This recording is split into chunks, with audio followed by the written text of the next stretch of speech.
Hello student. तो student last video में हमने देख लिया था, समझ लिया था कि जीएसटी क्या है, कौन कौन से टाइप्स है जीएसटी के लिए, कौन से जीएसटी पर मतलब परचेज पर कौन सा जीएसटी चार्ज होता है, सेल्स पर कौन सा जीएसटी चार्ज होता है, ये सारी चीजें हमने देख ली थी, रेट्स वगैरह क्या है वो। अब हमने अपने इस वीडियो के अंदर देखने वाले हैं जीएसटी का अकाउंटिंग ट्रीटमेंट जो है वो क्या होगा, यानी जनरल एंट्रीज जब हम पास करेंगे तो उसके अंदर हम जीएसटी किस तरह से शो करेंगे। ठीक है, तो स्टूडेंट स्टार्ट करते हैं। जैसा कि मैंने आपको पहले ही बता दिया कि परचेज पर जो हम जीएसटी चार्ज करते हैं वो होता है इनपुट जीएसटी, ठीक है, और सेल्स पर जो हम जीएसटी चार्ज करते हैं वो होता है हमारा आउटपुट जीएसटी। ये चीज क्लियर है आपको? तो अभी हम कुछ ट्रांजेक्शंस लेंगे और उनके अकॉर्डिंग देखेंगे उनकी जनरल एंट्री जो है वो पास क्या होती है। तो सबसे पहले हम परचेज की एंट्री कर रहे हैं। अगर आपने कोई गुड्स परचेज किया है तो उसकी एंट्री क्या होगी और जीएसटी कौन सा शो होगा। तो देखिए स्टूडेंट, ज्यादा कोई लोड लेने की जरूरत नहीं है आपको, भैया जीएसटी आ गया अब क्या एंट्री होगी, क्या समझ में आएगा नहीं आएगा, कुछ नहीं, बहुत इजी है। आपको क्या करना है, पहले सिंपल जो जनरल एंट्रीज आपके पास होती है वो करके देखनी है। ठीक है, तो अगर आप कोई गुड्स परचेज कर रहे हैं तो उसकी जनरल एंट्री क्या करेंगे आप, गुड्स परचेज करने पर एंट्री क्या होगी, परचेज अकाउंट डेबिट होगा। टू क्या करेंगे आप लोग, परचेज अकाउंट डेबिट टू क्या होगा, या तो कैश में परचेज किया होगा तो आप कैश अकाउंट लिख देंगे, और अगर आपने गुड्स क्रेडिट पर परचेज किया होगा तो आप क्या लिखेंगे, यहां पर पर्सन का नेम लिखेंगे यानी क्रेडिटर्स, ये एंट्री होगी।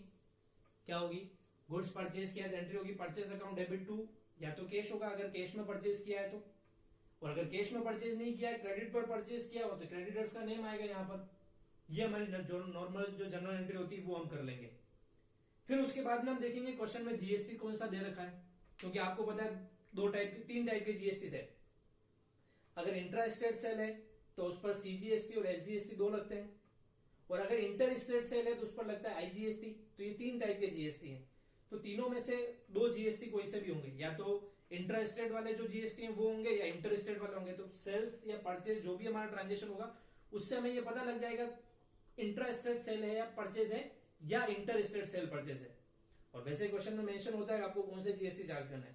अगर सपोज कीजिए स्टूडेंट ये जो परचेज हमने किया है वो इंट्रा स्टेट परचेज है, यानी विद इन द स्टेट ही हम परचेज सेल कर रहे हैं, तो उस केस में कौन से जीएसटी लगेंगे, एक तो लगेगा आपका इनपुट सीजीएसटी अकाउंट, कौन सा लगेगा, इनपुट सीजीएसटी, और दूसरा कौन सा लगेगा, इनपुट एसजीएसटी अकाउंट। तो इंट्रा स्टेट परचेज के केस में ये होगा, किस केस में, इंट्रा स्टेट परचेज।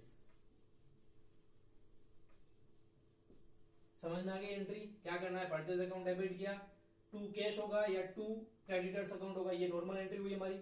फिर हमने जीएसटी और प्लस कर दिया, तो इनपुट जीएसटी लगता है परचेज पर, तो मैंने इनपुट सीजीएसटी और इनपुट एसजीएसटी दोनों लिख दिए। ये इंट्रा स्टेट अगर सेल हुई तो होगा, सॉरी परचेज हुई तो होगा, लेकिन यही परचेज अगर इंटर स्टेट परचेज है, कौन सा, इंटर स्टेट परचेज, तो एंट्री में क्या चेंज होगा, एंट्री होगी हमारी परचेज अकाउंट डेबिट,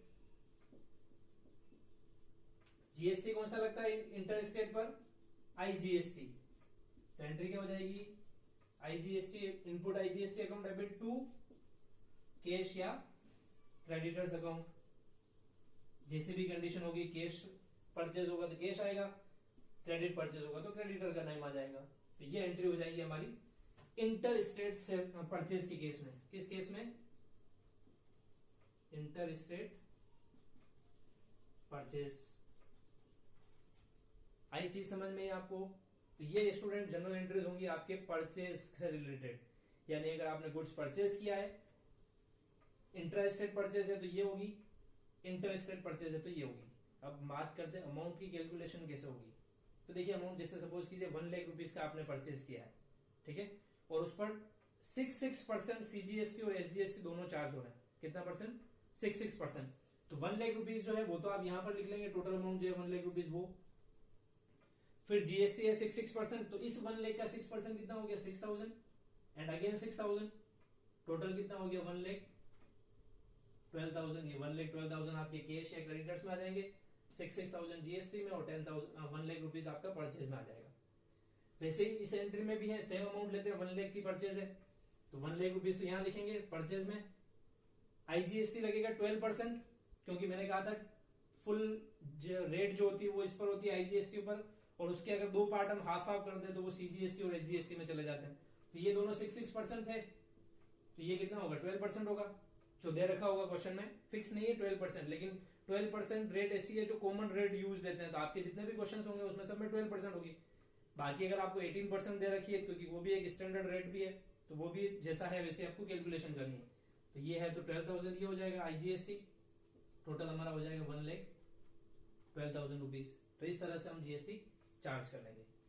दूसरी बात स्टूडेंट, जो एक बहुत इंपॉर्टेंट चीज है कि जीएसटी चार्ज कौन से अमाउंट पर होता है। कौन से अमाउंट का मतलब मेरा यहाँ पर इस चीज से है कि अगर सपोज कीजिए किसी क्वेश्चन के अंदर आपको ट्रेड डिस्काउंट और कैश डिस्काउंट भी दे रखा है, क्या अगर जैसे ये जो ट्रांजेक्शन है हमारा, इस ट्रांजेक्शन में अगर आपको ट्रेड डिस्काउंट और कैश डिस्काउंट भी दे रखा है, तो ध्यान रखिएगा जो टोटल अमाउंट होगा हमारा गुड्स का, उसमें से ट्रेड डिस्काउंट और कैश डिस्काउंट दोनों माइनस करने के बाद जो वैल्यू आएगी, क्या ट्रेड डिस्काउंट और कैश डिस्काउंट दोनों माइनस करने के बाद जो हमारी वैल्यू बचेगी, जीएसटी उस पर चार्ज होगा। यानी सपोज कीजिए हमारी टोटल परचेज जो था वो 2 लाख रुपीज का था, सॉरी 1,10,000 रुपीज का था। 5,000 ट्रेड डिस्काउंट दिया, 5,000 कैश डिस्काउंट दिया, तो 1,10,000 में से 5,000 दोनों डिस्काउंट माइनस हो गया, बचा कितना 1 लाख। तो ये 1 लाख रुपीज पर ही कैलकुलेशन होगी सारी। तो जीएसटी जो चार्ज होता है ट्रेड डिस्काउंट और कैश डिस्काउंट माइनस करने के बाद जो अमाउंट बचता है उस अमाउंट पर चार्ज होगा। ये चीज आपको ध्यान रखनी है, ठीक है। तो ये परचेज से रिलेटेड एंट्री हो गई हमारी। तो स्टूडेंट ये हमने क्या किया था, गुड्स परचेज किया था। क्या परचेज किया था, गुड्स परचेज किया था। अब हम करेंगे सेल। तो नेक्स्ट जो हमारी थर्ड एंट्री होगी वो गुड्स सेल करने से रिलेटेड होगी, और गुड्स जो हम सेल कर रहे हैं वो इंट्रा स्टेट सेल्स है। कौन सी है, intra state sale. First case हमारे लेते हैं इंट्रा स्टेट सेल, ठीक है। सेल्स की एंट्री क्या करते हैं आप जनरली, नॉर्मल एंट्री क्या होती है हमारी सेल्स की, या तो कैश अकाउंट डेबिट होता है या फिर डेटर्स अकाउंट डेबिट होता है, यानी जिसको हमने सेल किया वो। और 2 क्या आता है हमारा, सेल्स अकाउंट। यही नॉर्मल एंट्री होती है हमारी, कैश अकाउंट डेबिट या debtors account debit to sales account. अब इसमें जीएसटी और जोड़ना है। कौन सी सेल है, इंट्रा स्टेट सेल है, तो कौन कौन से जीएसटी लगेंगे। अब देखो सेल्स पर आपको पता है आउटपुट जीएसटी लगता है, तो एक तो लगेगा आउटपुट सीजीएसटी और दूसरा लगेगा आउटपुट एसजीएसटी, ठीक है। क्या एंट्री हो गई हमारी, अब कैश अकाउंट या debtors account debit to sales account to output CGST to output SGST. Amount की कैलकुलेशन सेम ऐसे ही होगी, जैसे अगर 1 लाख रुपीज की सेल्स है तो सेल्स में आप लिखेंगे 1 लाख, 6% दोनों जीएसटी है तो 6% इनमें लिख लेंगे, और 1,12,000 टोटल अमाउंट जो है वो कैश या डेटर्स के सामने आ जाएगा, ठीक है। क्लियर है, बहुत इजी है, ज्यादा वो कंफ्यूज होने की जरूरत नहीं है, ज्यादा इसको बर्डन लेकर के पढ़ने की जरूरत नहीं है, बहुत इजी ट्रांजेक्शंस है। ये तो हमने सेल किया इंट्रा स्टेट। यही चीज अगर इंटर स्टेट सेल होती तो एंट्री क्या होती, कैश या फिर डेटर्स अकाउंट डेबिट, वही सेम टू सेल्स अकाउंट, और 2 कौन सा जीएसटी लगता है, आउटपुट आईजीएसटी। कौन सा लगता है, आउटपुट आईजीएसटी अकाउंट, ठीक है। इंटर स्टेट पर लगता है आईजीएसटी, इंट्रा पर लगता है ये दोनों जीएसटी, सीजीएसटी और एसजीएसटी। तो मैंने एंट्री वही की है, देखो सेम, बस यहाँ पर आउटपुट आईजीएसटी लिख दिया है। अमाउंट क्या हो जाएगा 1 लाख टोटल, इधर 12,000 का हमारा जीएसटी और टोटल 1,12,000 रुपीज की हमारी कैश या डेटर्स के अंदर अमाउंट आ जाएगा। तो ये 2 एंट्री हो गई हमारे सेल्स से रिलेटेड, ठीक है। 2 परचेज की कर दी मैंने, 2 सेल्स की कर दी। अमाउंट भी आपको बता दिया किस तरह से अमाउंट हमें कैलकुलेट करना है। दूसरी इंपॉर्टेंट चीज जो थी वो भी बता दी मैंने कि जो भी अमाउंट की कैलकुलेशन होगी यानी जीएसटी की कैलकुलेशन होगी वो ट्रेड डिस्काउंट और कैश डिस्काउंट लेस करने के बाद जो अमाउंट आएगा उस अमाउंट पर जीएसटी की कैलकुलेशन की जाएगी। ये हो गया परचेज, ये हो गया सेल। क्या था, गुड्स का परचेज और सेल था। उसी तरह से असेट्स का भी तो परचेज सेल होता है। तो जब हम असेट्स परचेज करेंगे, असेट्स सेल करेंगे, उस केस में एंट्री क्या होती है। तो नेक्स्ट एंट्री जो है 5th एंट्री में लिख रहा हूं on purchase of assets, on purchase of assets. अगर हम असेट्स परचेज करेंगे तो उस केस में एंट्री क्या होगी।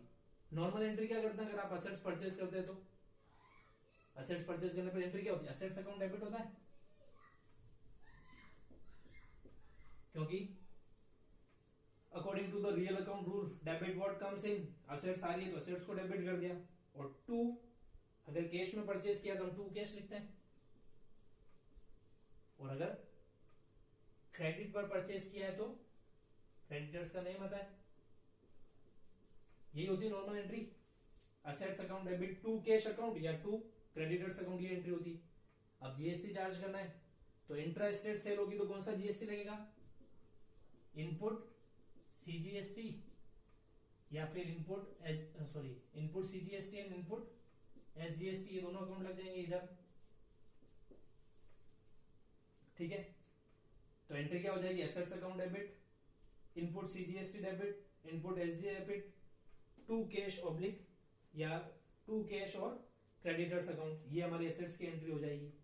तो क्या हुआ स्टूडेंट, कोई नई एंट्री नहीं की मैंने, ये देखो परचेज की एंट्री की मैंने, वो की वही एंट्री इधर है, केवल चेंज का हुआ, जहां परचेज था वहां हमने एसेट्स लिख दिया है, क्योंकि हम जानते हैं जब हम गुड्स परचेज करते हैं तो उसके साथ में purchase sales, purchase return, sales return word use करते हैं, लेकिन जब हम असेट्स परचेज करते हैं तो वहां पर असेट्स का नेम आता है, तो इसलिए ये हो गई entry interested purchase of assets.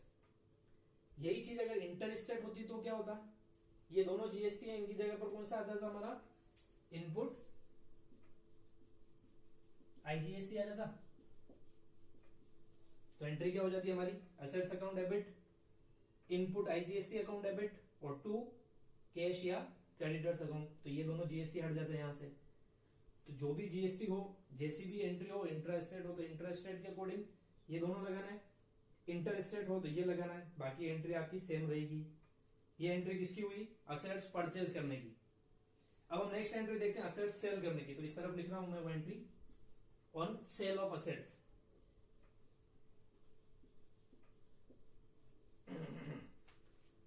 तो एंट्री क्या होती है, नॉर्मल एंट्री, सेल करते हैं असेट्स को, या तो हम कैश में सेल करते हैं तो कैश आता है, कैश अकाउंट डेबिट, या फिर अगर क्रेडिट पर सेल किया है तो डेटर्स अकाउंट डेबिट।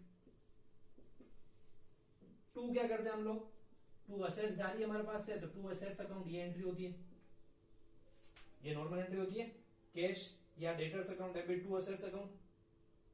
सेल कर रहे हैं तो सेल पर कौन सा जीएसटी लगता है, आउटपुट, कौन सा लगता है, आउटपुट।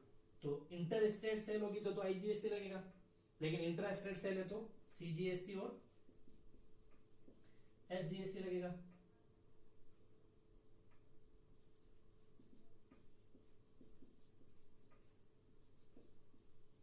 और यही चीज अगर इंटर स्टेट सेल हुई तो कौन सा लगेगा, आउटपुट आईजीएसटी अकाउंट, कौन सा लगेगा, आउटपुट आईजीएसटी अकाउंट। तो एंट्री क्या हो जाएगी, कैश अकाउंट डेबिट या debtors account debit, to assets account, to output CGST account, to output SGST account, या फिर अगर इंटरेस्टेड हुआ तो टू आउटपुट आईजीएसटी आ जाएगा।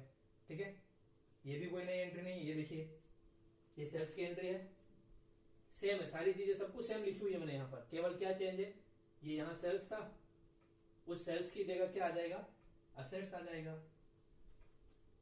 क्लियर, कैलकुलेशन भी सारी सेम वैसे की वैसे ही, जो अमाउंट होगा उस अमाउंट पर जीएसटी चार्ज करेंगे, टोटल अमाउंट जो होगा वो हमारा कैश या डेटर्स के सामने आ जाएगा। तो ये एंट्री हो जाएगी हमारे on sale of assets.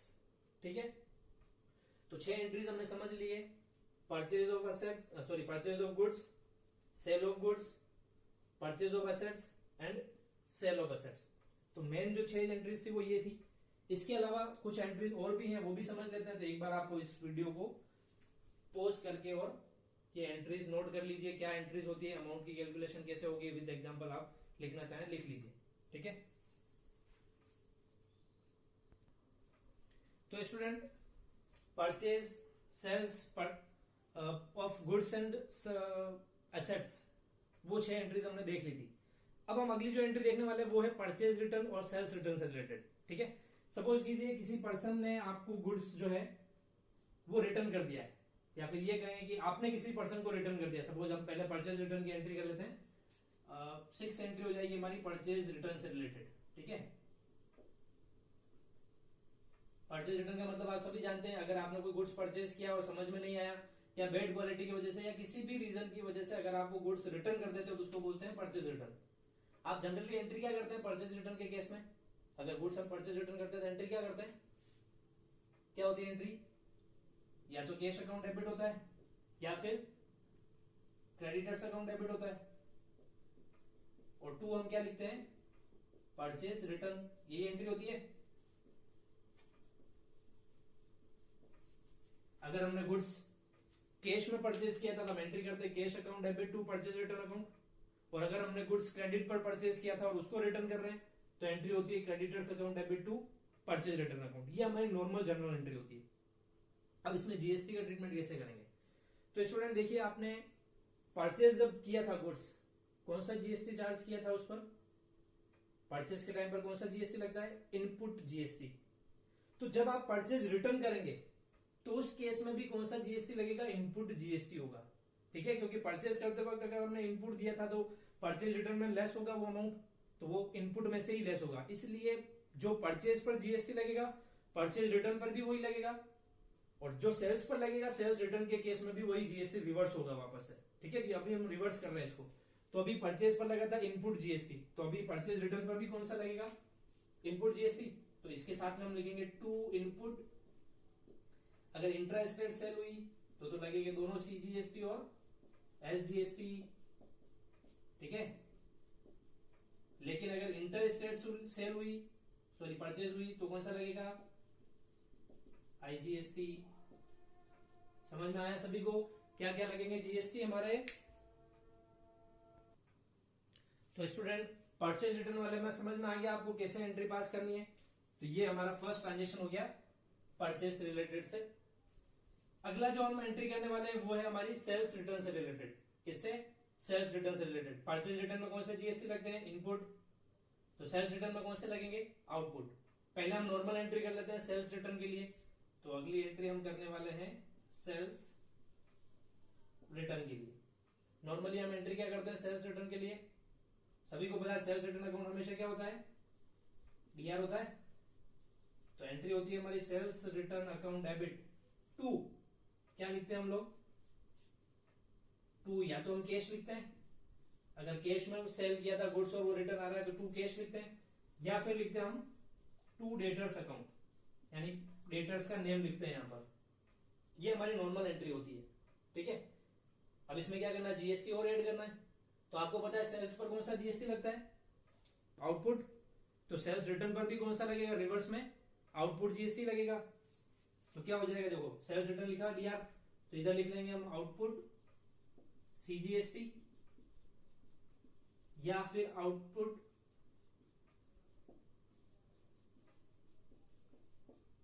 SGST भी होगा। ये तो हुआ अगर इंट्रा स्टेट सेल है हमारी और गुड्स रिटर्न आ गया तो। लेकिन अगर वही इंटर स्टेट हुई तो इन दोनों की जगह पर कौन सा आ जाएगा? आईजीएसटी आ जाएगा। तो यहां पर आईजीएसटी भी लिख देता हूं मैं। देखिए स्टूडेंट, मैं अलग अलग एंट्री नहीं कर रहा हूं, है ना, क्योंकि अलग अलग के लिए बहुत ज्यादा वो कंज्यूम हो जाएगा अपना। तो इसलिए मैं क्या कर रहा हूं, तीनों जीएसटी साथ में ही लिख रहा हूं। आपको ध्यान रखना है ये कि इंट्रा स्टेट सेल है तो आप दो जीएसटी लगाओगे, सीजीएसटी और एसजीएसटी, और इंटर स्टेट सेल है तो केवल आईजीएसटी लगाएंगे। ये आपको देखना है ना, एंट्री के अकॉर्डिंग जैसा भी हो वैसा करना है, मैंने बता दिया। तो ये हो गई हमारी एंट्री परचेज रिटर्न से रिलेटेड, ये हो गई हमारी एंट्री सेल्स रिटर्न से रिलेटेड। ठीक है, समझ में आ गई दोनों एंट्री। अगला जो हम एंट्री करने वाले हैं स्टूडेंट, वो हम करने वाले हैं एक्सपेंसेस का जब हम पेमेंट करते हैं। क्योंकि देखिए ये तो हमने जो जितनी भी एंट्रीज की थी ये सारी गुड्स से रिलेटेड थी। एसेट्स थी तो वो भी एक तरह से मतलब फिजिकल एग्जिस्टेंस है उसका भी, गुड्स का भी फिजिकल एग्जिस्टेंस है। लेकिन जब हम सर्विस प्रोवाइड करते हैं, सर्विस रेंडर करते हैं, तो उस केस में कोई गुड्स वगैरह आता जाता नहीं है। तो सर्विस वाले में क्या होता है, हम उस सर्विस के बदले में उस पर्सन को पेमेंट करते हैं। सपोज कीजिए हमने कोई चीज रेंट पर ले रखी थी किसी पर्सन से, तो हमने क्या किया, उसकी जो लैंड थी या उसकी जो बिल्डिंग थी उसको यूज किया, और उस यूज करने के बदले में हम उसको रेंट का पेमेंट करेंगे। तो रेंट क्या हुआ, एक तरह से जो हमने सर्विस एक्वायर की है उस सर्विस के बदले में हम उसको पेमेंट कर रहे हैं। ठीक है, तो रेंट को हम एक्सपेंसेस में काउंट करते हैं। तो जब सर्विस रेंडर करेंगे या सर्विस हम लेंगे किसी की, तो उस केस में जनरल एंट्रीज किस तरह से पास होंगी वो देख लेते हैं। तो सपोज मैं एक एग्जांपल लेता हूं, जैसे हमने रेंट का पेमेंट किया है। ठीक है, तो जब रेंट का पेमेंट करेंगे तो जीएसटी कैसे लगेगा? तो देखिए रेंट अकाउंट क्या आते हैं, नॉर्मल जनरल एंट्री देखते हैं हम लोग पहले। नॉर्मल जनरल एंट्री क्या होगी? रेंट अकाउंट डेबिट, और 2 क्या होगा? या तो कैश अकाउंट होगा या फिर रेंट आउटस्टैंडिंग भी हो सकता है, या रेंट पेबल भी बोलते हैं जिसको हम। तो हम क्या लिखेंगे? Outstanding rent account. देखिए स्टूडेंट, मैंने दोनों चीजें कवर कर ली है। अगर रेंट का आपने पेमेंट किया है तो आप एंट्री करते हैं rent account debit to cash account. लेकिन अगर रेंट का अमाउंट आउटस्टैंडिंग चल रहा है, ड्यू चल रहा है, तो आप एंट्री करते हो rent account debit to outstanding rent account. देखिए एंट्री एडजस्टमेंट एंट्रीज के अंदर, तो ये एंट्री हमारी नॉर्मल एंट्री होती है। अब आती है जीएसटी की बात। तो जीएसटी किस पर लगेगा? रेंट पर लगेगा। कौन सा लगेगा? इनपुट। कौन सा लगता है? इनपुट। अगर इंट्रा स्टेट सर्विस थी तो इनपुट सीजीएसटी और इनपुट एसजीएसटी लग जाएगा। लेकिन वही इंटर स्टेट हुई तो कौन सा लगेगा? इनपुट आईजीएसटी लग जाएगा। तो इजी समझ में आ गया? रेंट अकाउंट डेबिट हो जाएगा, दोनों जीएसटी या ये जीएसटी, कोई भी कंडीशन, जो भी कंडीशन उसके अकॉर्डिंग, टू कैश या टू आउटस्टैंडिंग रेंट। तो ये तो हमने क्या है, एक्सपेंसेस का पेमेंट किया या रेंट का पेमेंट किया, तो उसके लिए हमने जीएसटी चार्ज कर लिया। उसी तरह से हमें कोई इनकम रिसीव भी हो सकती है। यानी कि सपोज कीजिए आपने सर्विस प्रोवाइड की किसी को और उसके बदले में आपको अमाउंट रिसीव हो रहा है, यानी इनकम रिसीव हो रही है, तो उसके लिए जीएसटी क्या होगी? ये तो किसके लिए थी कि आपने सर्विस ली है किसी की, उसके बदले में आप पेमेंट कर रहे हैं। अब आपने किसी को सर्विस दी, उसके बदले में आपको पेमेंट रिसीव हो रहा है, तो एंट्री क्या होगी? कैश अकाउंट डेबिट होगा। या फिर इसकी जगह पर हम इनकम है तो हम एक्रूड इनकम भी लिख सकते हैं, या एक्रूड हम क्या लिखेंगे? जैसे मैं एग्जांपल ले लेता हूं कमीशन, तो मैं यहां पर लिख लेता हूं कमीशन। 2 क्या होगा? Commission account. ये नॉर्मल एंट्री बोल रहा हूं मैं पहले। क्या होती है normal entry? Cash account debit to commission account, यानी commission receive from X Y and Z company जो भी है, तो एंट्री होती है cash account to commission account. लेकिन वही कमीशन अगर आउटस्टैंडिंग चल रहा है, यानी कि ड्यू चल रहा है, लेना बाकी है, तो एंट्री होती है accrued commission account debit to commission account. ये हमारी नॉर्मल जनरल एंट्री हुई। अब हमें इसमें जीएसटी और प्लेस करना है, तो कौन सा जीएसटी लगेगा? आउटपुट। कौन सा लगेगा? आउटपुट। ये तो लगेगा आउटपुट सीजीएसटी और एसजीएसटी, या फिर कौन सा लगेगा? आईजीएसटी। तो 2 आउटपुट आईजीएसटी अकाउंट। तो ये हो जाएगा स्टूडेंट हमारी, जब हम सर्विस रेंडर करेंगे, सर्विस प्रोवाइड करेंगे या सर्विस किसी की लेंगे। ठीक है, तो ये हमारी गुड्स से रिलेटेड सेल परचेस की हो गई, असेट सेल परचेस की एंट्रीज हो गई, परचेज रिटर्न और सेल्स रिटर्न की एंट्रीज हो गई, सर्विस से रिलेटेड दोनों एंट्रीज हो गई। सर्विस हम किसी को ले रहे हैं, किसी की सर्विस, तो उसके बदले में जो पेमेंट कर रहे हैं उसकी एंट्री। अगर आपने किसी को सर्विस दी है तो उसके बदले में जो आपको पेमेंट रिसीव हो रहा है उसकी एंट्री होगी। तो आई थिंक आपको ये सारी एंट्रीज समझ में आ गई होंगी। अब स्टूडेंट एक शॉर्ट ट्रिक और बताता हूं आपको इससे रिलेटेड में, कि आपको जीएसटी किस साइड में लिखना है। क्या जीएसटी किस साइड में लिखना है? वैसे आपको ये तो पता लग चुका है, परचेज पर लगता है इनपुट जीएसटी, सेल्स पर लगता है आउटपुट जीएसटी। परचेज पर अगर इनपुट लगाए तो परचेज रिटर्न पर भी इनपुट ही लगेगा, सेल्स पर आउटपुट लगाए तो सेल्स रिटर्न पर भी आउटपुट लगेगा। ये फंडे तो समझ में आ गए। मेन बात आती है एक डीआर में लिखेंगे, एक सीआर में लिखेंगे, प्रॉब्लम वहां आती है। तो स्टूडेंट एक सीधी सी बात बोलता हूं, ध्यान से सुनना। जिस साइड में आपने purchase, sales, purchase return, sales return लिखा है, क्या जिस साइड में आपने purchase, sales, purchase return, sales return लिखा है, जीएसटी भी उसी साइड में लिखना है।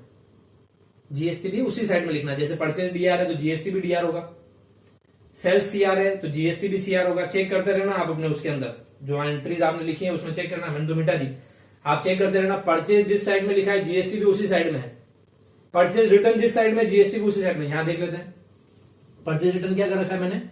सीआर कर रखा है, देखो तो जीएसटी भी सीआर हो रहा है। कौन सा लगेगा वो तो पता लग गया आपको, इनपुट लगेगा आउटपुट लगेगा। साइड की पता कर रहे हैं हम लोग। सेल्स रिटर्न, तो सेल्स रिटर्न क्या हो रहा है? डीआर हो रहा है, तो जीएसटी भी डीआर हो रहा है। देखो ये एक शॉर्ट ट्रिक और दे दी मैंने आपको, जिससे पता लग जाएगा आपको जीएसटी किस साइड में लिखना है ना। अब आते हैं सर्विस वाले पर। तो जिस साइड में आपने सर्विस का नेम लिखा हुआ उसी साइड में जीएसटी लिखना है। यानी जिस साइड में सर्विस का नेम, यानी उस सर्विस के बदले में जो आप पेमेंट दे रहे हैं या पेमेंट रिसीव हो रहा है, वो जिस साइड में लिखा हुआ है जीएसटी भी उसी साइड में लिखना है। ये देखिए, रेंट डीआर हो रहा है तो जीएसटी भी डीआर हो रहा है इसके साथ में। वैसे ही कमीशन सीआर हो रहा है तो उसके साथ में जीएसटी भी सीआर हो रहा है। तो स्टूडेंट ये थोड़ी एक शॉर्ट ट्रिक थी जिसके थ्रू जो है हम लोग ये जीएसटी का ट्रीटमेंट जो है या जनरल एंट्रीज के अंदर हमें किस तरह से शो करना है, ये चीज हमारी शो हो जाएगी। तो ये हो गई सारी जीएसटी की एंट्रीज। अब बात आती है स्टूडेंट, जैसा कि हमने बात की थी कि हम आउटपुट जीएसटी कलेक्ट करते हैं, उसमें से इनपुट जीएसटी का जो हमने पेमेंट किया है वो डिडक्ट करते हैं और बाकी का अमाउंट जो होता है वो हम गवर्नमेंट के अंदर डिपॉजिट कर देते हैं। तो बात ये आती है कि वो जो आउटपुट जीएसटी में से इनपुट जीएसटी माइनस किया जाता है उसका भी एक फंडा है कि कौन से आउटपुट में से कौन सा इनपुट माइनस किया जाएगा। जैसे कि हमारे पास में तीन जीएसटी है, कौन कौन से? एक तो सीजीएसटी है, एक हमारे पास में एसजीएसटी है और एक हमारे पास में आईजीएसटी है। ठीक है, तो ये 3 जीएसटी है, तो इनका जो ट्रीटमेंट किया जाएगा, मतलब जो इनपुट जीएसटी इनमें से माइनस किया जाएगा वो भी सेम वाला होगा। यानी आउटपुट सीजीएसटी में से कौन सा माइनस किया जाएगा? Input CGST. आउटपुट सीजीएसटी में से इनपुट सीजीएसटी माइनस किया जाएगा। आउटपुट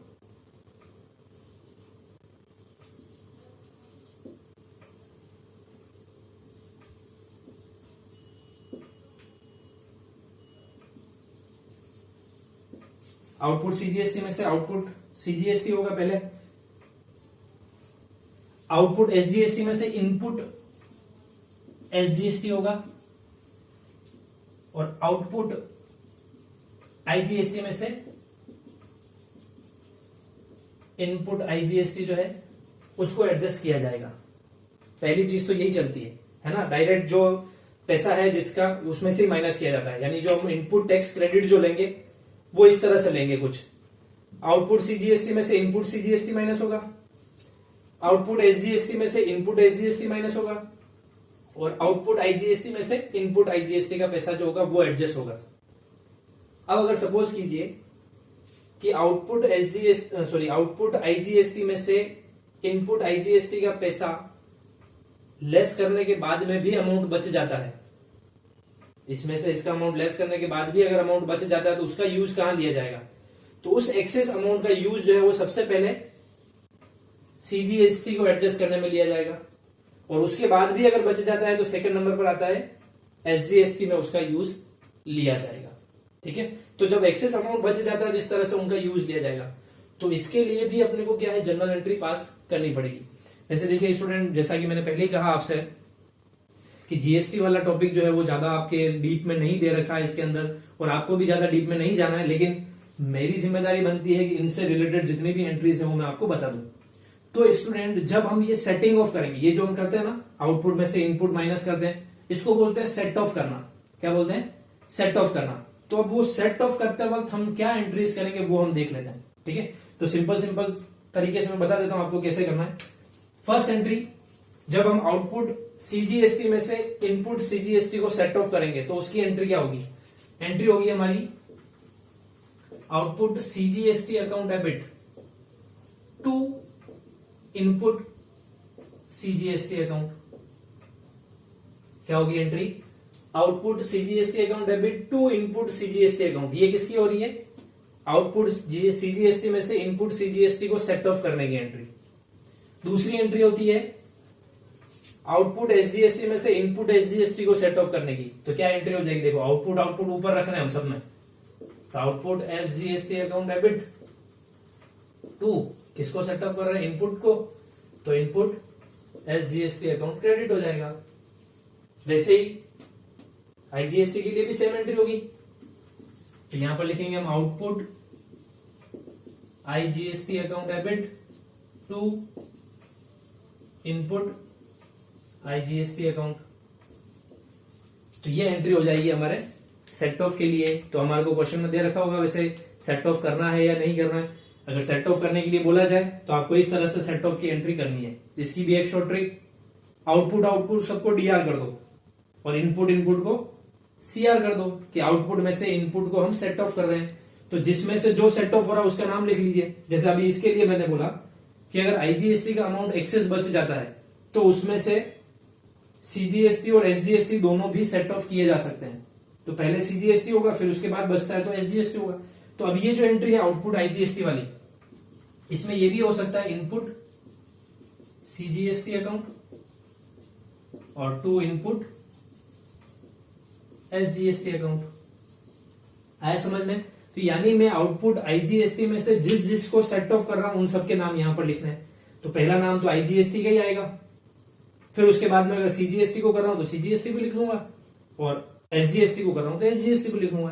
तो ये केवल उसी केस में होगा जब हमारा आउटपुट एसजीएसटी जो है उसका बहुत एक्सेस पड़ा होगा और इनपुट जो जीएसटी होगा उसका बहुत कम अमाउंट होगा, तो उस केस में इस टाइप की एंट्री होती है। बाकी नॉर्मल आपकी ये जो एंट्रीज है वो आपको एंट्रीज करनी है।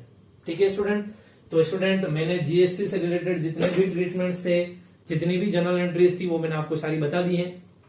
अब आपको करना ये है कि जिनके पास में 2020 वाला एडिशन है वो लोग तो क्या करेंगे, जीएसटी वाला जो टॉपिक दे रखा है आपकी बुक के अंदर उस टॉपिक में जाएंगे और वहां पर आपको क्वेश्चन दिए हुए हैं जनरल के, वो क्वेश्चन करेंगे। 2019 एडिशन जिसके पास में बुक है टीएस ग्रेवाल का, उनके बुक में बहुत सारे क्वेश्चंस दिए हुए हैं जीएसटी से रिलेटेड, तो वो जीएसटी वाले क्वेश्चन करेंगे।